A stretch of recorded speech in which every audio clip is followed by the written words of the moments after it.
TorahBox.com pour la diffusion du judaïsme francophone vous retransmet un enseignement du Rav Ron Chaya. Bonne écoute et bon limoud.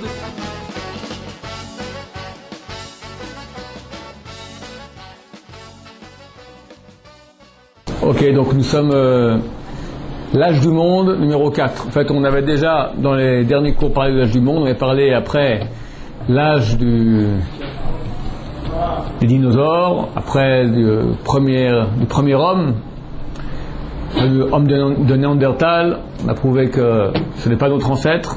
Libération, la première page, annonce cela en 1997, je me souviens bien. Vous verrez, c'est dans l'âge du monde numéro 3. Là, un article apparu dans la première fois, c'est en 1998, dans la revue américaine Science, revue américaine de haut de gamme, et traduit ici dans la recherche. La recherche numéro 307, mars 1998. Le journaliste qui a écrit cet article en anglais s'appelle Anne Gibbons, et l'adaptation, elle est Dr Philippe Brenier. Alors, le titre de l'article, l'horloge de l'évolution ne tourne pas rond. L'analyse génétique des ossements du tsar Nicolas II a surpris les scientifiques. Alors, le petit encadré, pour calibrer les horloges moléculaires, les biologistes de l'évolution ont longtemps considéré que la vitesse de mutation de l'ADN est constante. L'ADN, nous avons tous en nous des molécules d'ADN, et elles mutent. Elles mutent avec une vitesse constante. Une mutation tous les, on verra, combien de centaines d'années. Or, il s'avère que leur outil de choix, l'ADN des organites cellulaires qui sont les mitochondries. Dans les cellules, vous avez des petits ronds comme ça qui s'appellent les mitochondries. Dans chaque cellule vivante, il y en a une. Et dans les mitochondries, tu as aussi des molécules d'ADN. On appelle cela l'ADN mitochondrial. Pourrait muter beaucoup plus vite qu'on ne le pensait. Ce qui impose de nouvelles normes pour une analyse médico-légale et soulève des questions troublantes sur la datation de l'évolution. Alors je vous cite quelques parties de l'article comme ça, puis j'expliquerai un peu je ne vais pas tout lire quand c'est un peu long. Depuis que leur séquence a été décryptée en 1981, les petits anneaux que forme l'ADN des mitochondries sont devenus l'outil de choix des études médico-légales et des travaux sur l'évolution. Pour dater l'évolution, ou pour savoir maintenant quelle est l'identité d'une personne. Je veux savoir, j'ai des ossements maintenant, un morceau de chair de quelqu'un qui a été tué. Je veux savoir maintenant qui il est. On n'a pas de traces. On peut avoir maintenant ces empreintes digitales, mais nous on n'a pas dans nos fichiers toutes les empreintes digitales de tous les êtres humains qu'il y a sur Terre. Donc on ne sait pas qui il est. Qu'est-ce qu'on va faire ? On va prélever un peu de son ADN et on va comparer avec sa famille. Donc on peut savoir maintenant si c'est quelqu'un qui est même de la même famille ou pas. Donc on peut comme ça définir l'identité de personnes non identifiées mortes. À la différence de l'ADN du noyau cellulaire, qu'on appelle l'ADN nucléaire, qui provient à la fois de l'ovule et du spermatozoïde, l'ADN mitochondrial d'un individu provient uniquement de l'ovule, donc uniquement de la mère.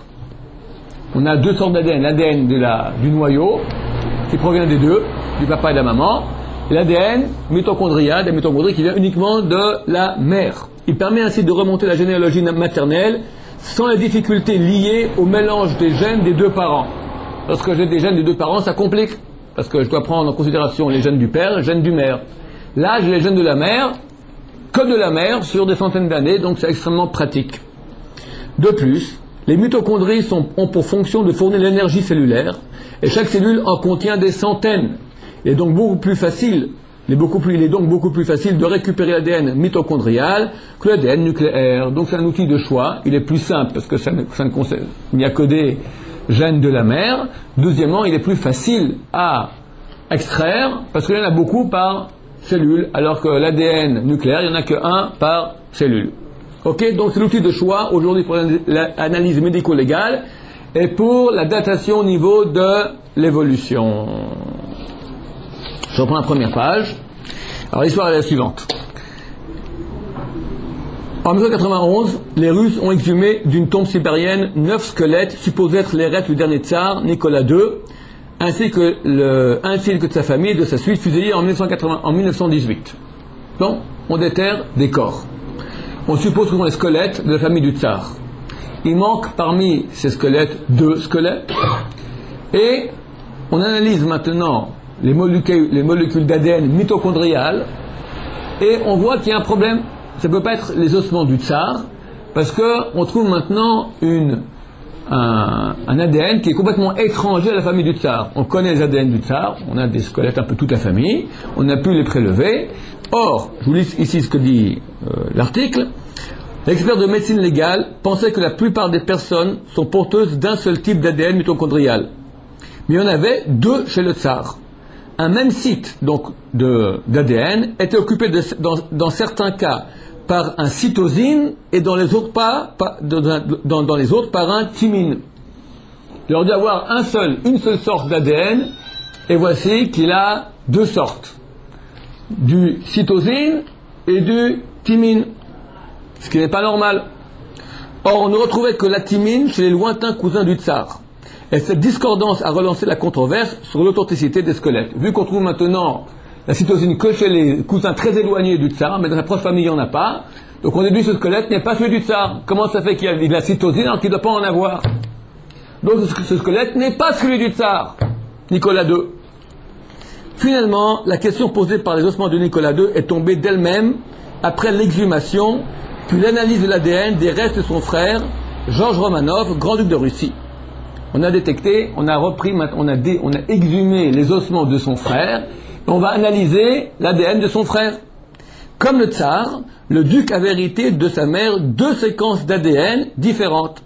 C'est ce qu'on appelle l'hétéroplasmie. Le tsar et son frère ont un truc bizarre, ils ont 2 ADN, et de la cytosine et de la thymine. Cette hétéroplasmie était connue chez les mammifères depuis 10 ans. Elle n'avait pas encore été décrite chez l'homme dans cette partie non codante de l'ADN. Donc on découvre qu'aussi chez l'homme, on peut trouver un double ADN. La solution du mystère des restes des Romanov soulevait une question nouvelle qui a d'abord perturbé les experts de médecine légale et aujourd'hui les spécialistes de l'évolution. Quelle est la fréquence d'apparition de cette hétéroplasmie? Dans quelle mesure on peut trouver chez des gens, quelle est la fréquence de trouver chez des gens 2 molécules d'ADN? C'est pas normal, on en a une seule. C'est quoi cette hétéroplasmie? Quelque chose qui est assez bizarre. On se met à rechercher. En fait, plusieurs études récentes laissent penser que l'hétéroplasmie pourrait être fréquente. Ces travaux ont montré qu'elle s'observe